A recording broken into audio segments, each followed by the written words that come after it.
Alphan lives north of the Kenyan coast on one of the wildest islands in the Lamu archipelago, the island of Kiwayu, on the edge of the Indian Ocean.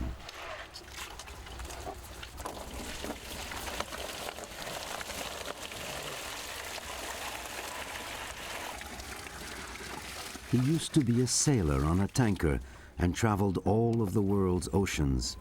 He gave it up, however, to come home and live with his people. Alphan and Aruni are Bajun fishermen. Their lifestyle today is very similar to that of their ancestors 1,000 years ago, at the time Arab and Persian merchants began to frequent the region.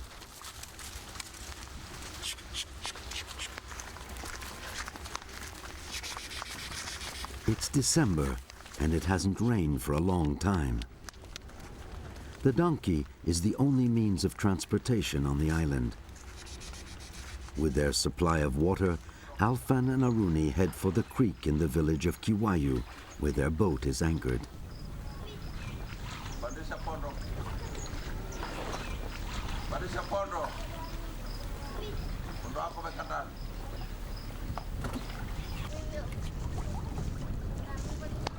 On the eve of Ramadan, the fishermen leave their families for 2 days. They are going to sea to take up the nets.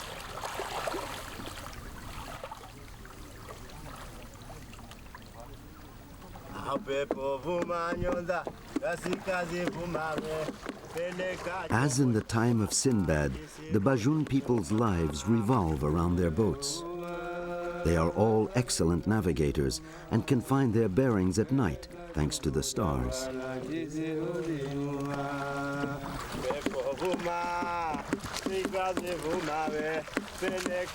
To give him courage, Alphan sings a song which says, "Even against the current we must row, hoping for a good wind.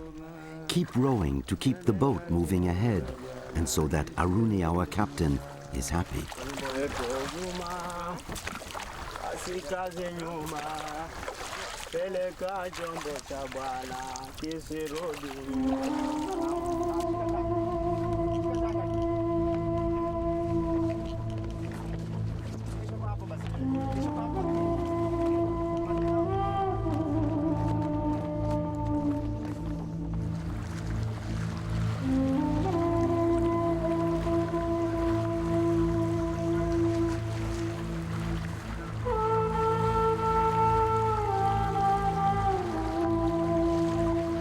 The men are happy.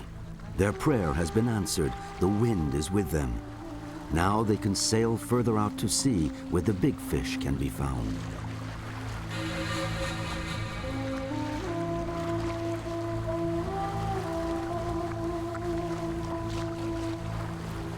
Arab sailors have always used this sort of boat to sail as far as South Africa or China for the ivory and the spice trade.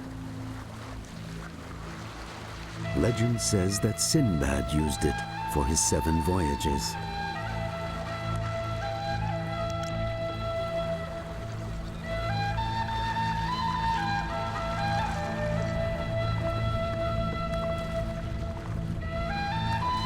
Several hours from Kiwayu, Alphan and his people raise the nets.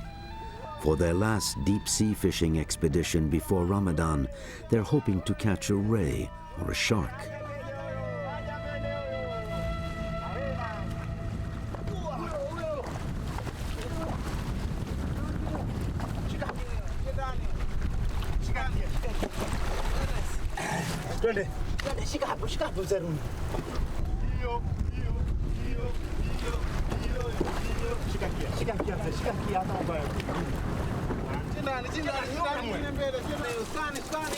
The men are overjoyed at having caught 2 good-sized sailfish, an excellent and rare catch.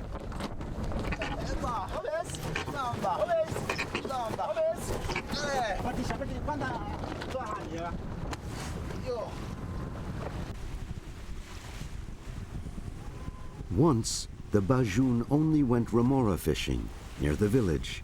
Now, however, they also use nets, a more modern technique, but one that requires them to go further out and for longer periods of time.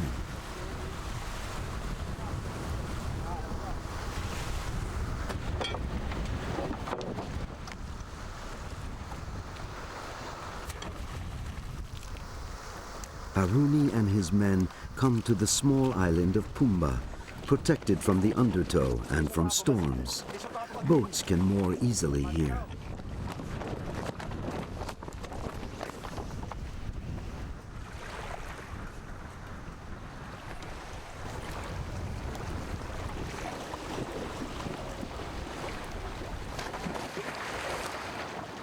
Pumba has traditionally been a meeting and discussion place for all the fishermen in the area.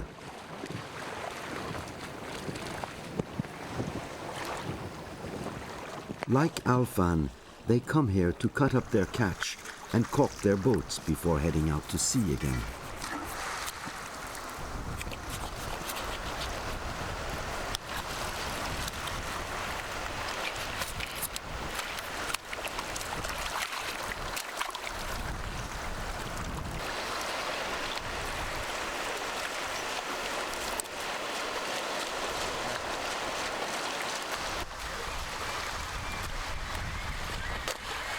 Another boat comes to the island. The fishermen have some enormous manta ray on which the remora love to attach themselves.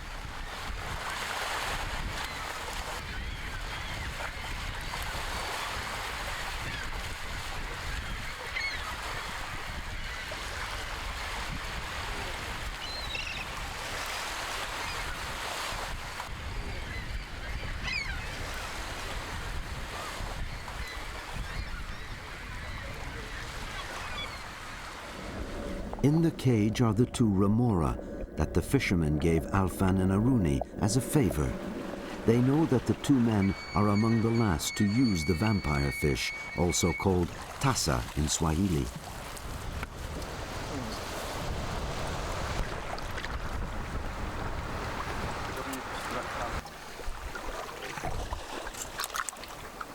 Alphan carefully prepares the remora for the day's fishing. The technique is simple. It consists of inserting a nylon thread into the cartilage of the fish's tail. This operation, painless for the tasa, enables the men to follow it in the water.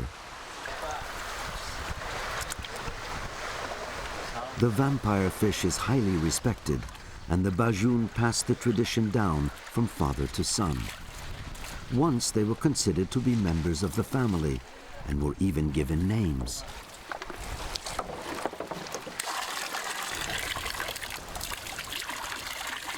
Alphan lets his precious allies swim around for a long time before putting them in the shade and out of danger.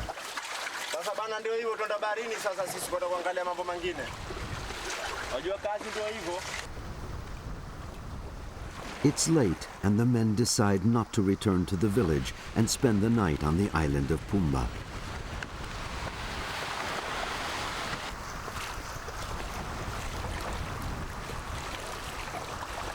It's the eve of Ramadan.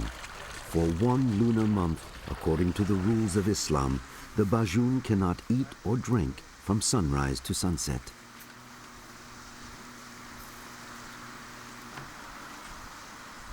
The fishermen are happy tonight.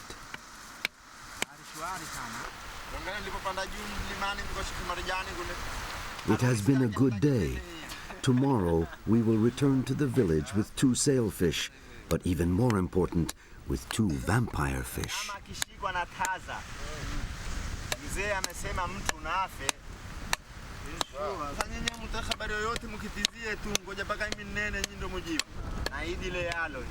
Alphan shares his joy with the others. Thanks to the tasas, we can feed our families and observe the feast of Ramadan. We are very fortunate.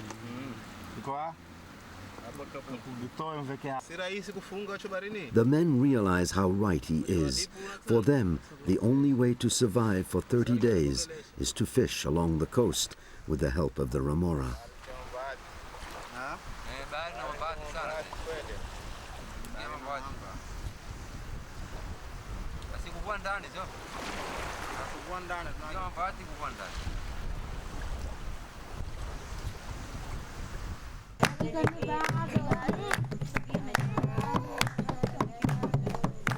Meanwhile, in the village, the women, dressed in their traditional bubus, sing as they wait for the fishermen to return.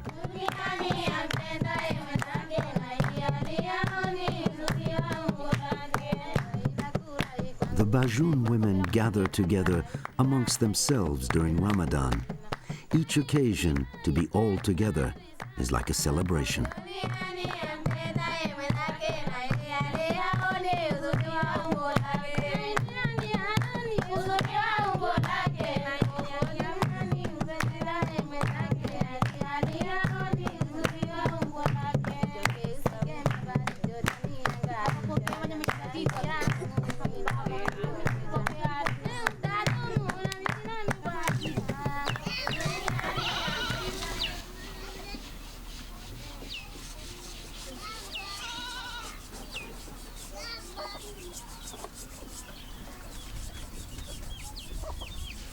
The next morning, the men return to Kiwayu. Life seems to have come to a halt. No one will go fishing today. The imam of the village recites the verses from the Quran, asking for good fortune for the Bajun during their future fishing expeditions.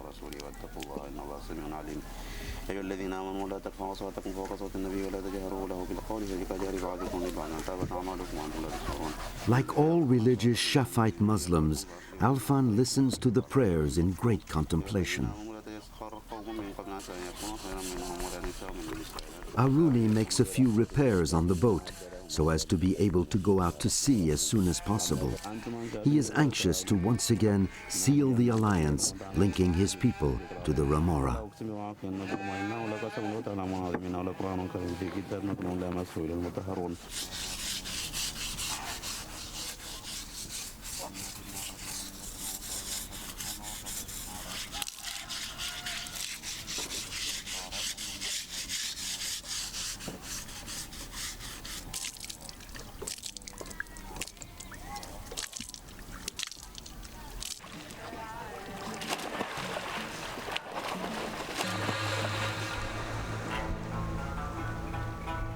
The children of Kiwayu dive and play with the tasa as if it were a pet.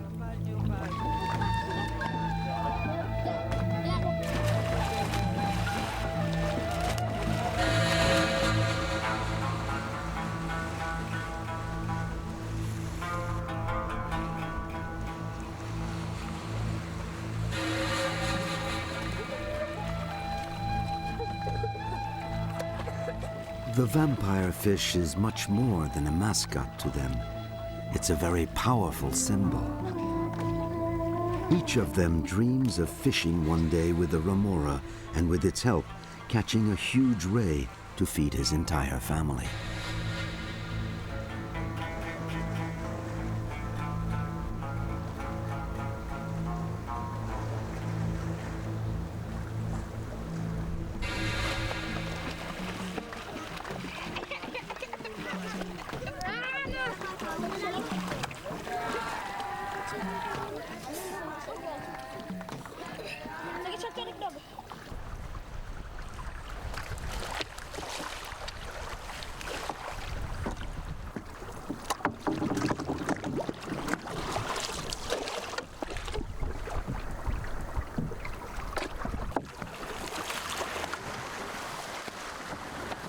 The next day, after loading the tasas on the boat, the men leave the village and sail along the coast. Low tide makes navigation difficult. To get beyond the rocks, the boat has to take a very dangerous passage, only 2 or 3 meters wide.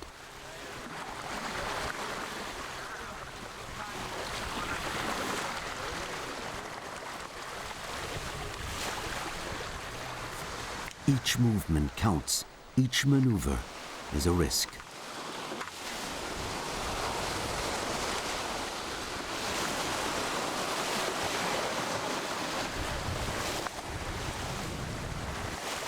At any moment, the boat could be shattered against the rocks below.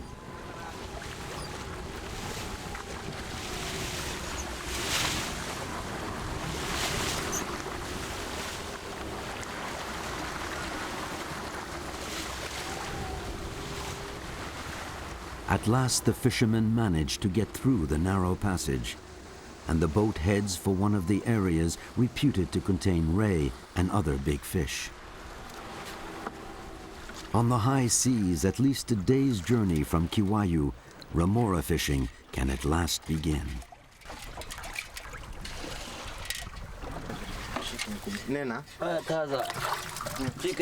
The captain says to the fish, "Tasa, I hope you will find a ray or a shark. Our prayers go with you." The same ritual is carried out with the second remora. The Bajun always use 2 remora to facilitate bringing in their catch should it be too heavy.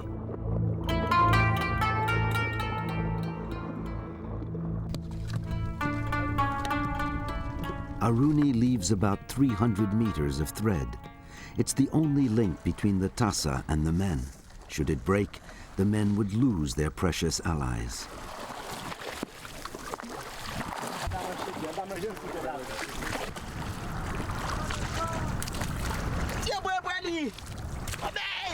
A long chase begins until the remora have found their prey. Alphan and the others row so as to follow the vampire fish and to make certain they don't get tired out from pulling on the thread too much. Alphan is worried about one of his tasas. The sea is rough and the thread too loose, a sign that the fish is not completely oriented. Aruni brings it to the surface to check to see if it's all right and to make certain it doesn't die under the water.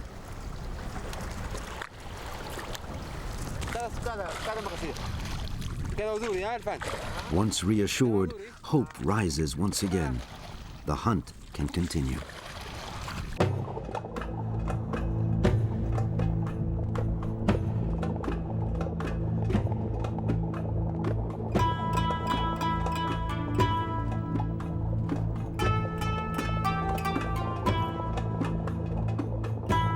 On the remora's head is a small flat disc, enabling it to attach itself solidly to the back of its prey and to feed on its parasites. For the Bajun, this suction cup also allows it to attach itself to small boats and travel effortlessly.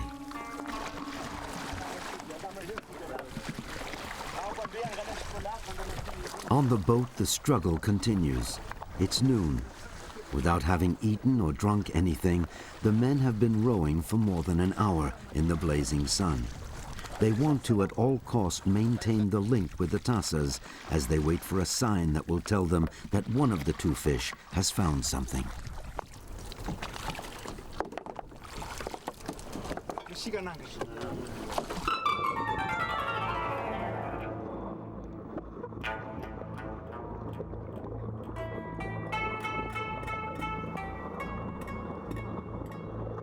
According to Bajun legend, the remora speaks to its prey.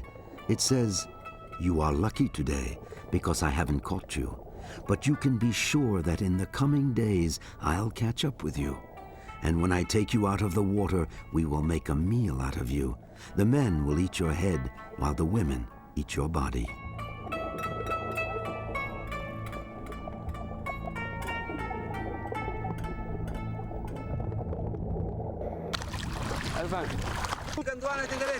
The nylon thread suddenly begins to vibrate. Alphan knows that one of the tasas has just attached itself to a big fish.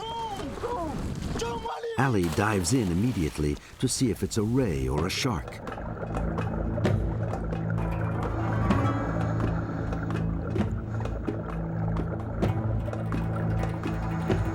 The remora has sunk its suction cup into a big stingray.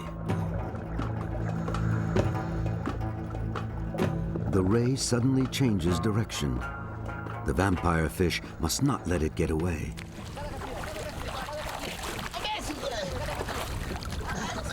The men have to adapt very quickly to the tasa's new trajectory so it doesn't get detached from its prey. The slightest error could destroy hours of patient waiting and effort.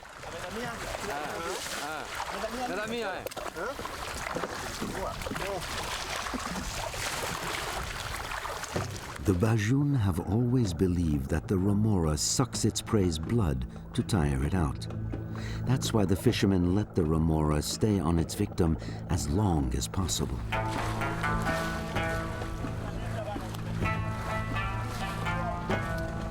Ali thinks the ray is exhausted enough. He dives in again to help the tasa bring it to the surface.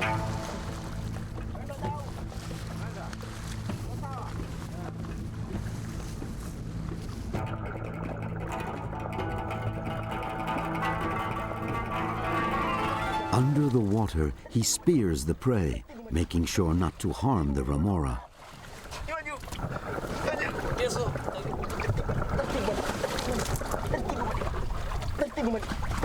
The fishermen have to prevent the ray from struggling once on board and poisoning one of them with its venomous needle.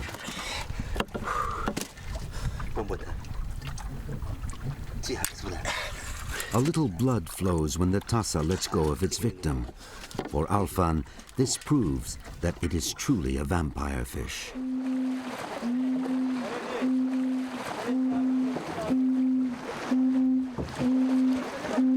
Tired but happy, the men return to Kiwayu.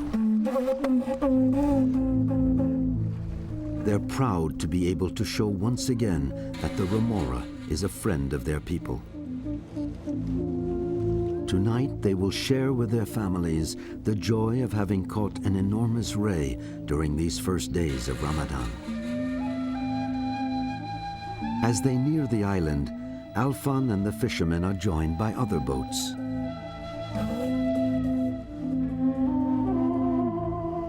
As soon as the wind blows, the festivities begin. The Bajun, as a game, lay down challenges and organize small races.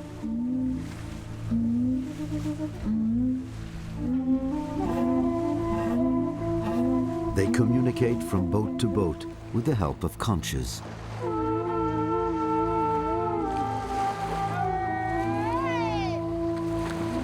Alphan's memories of sailing the world on tankers are very distant today.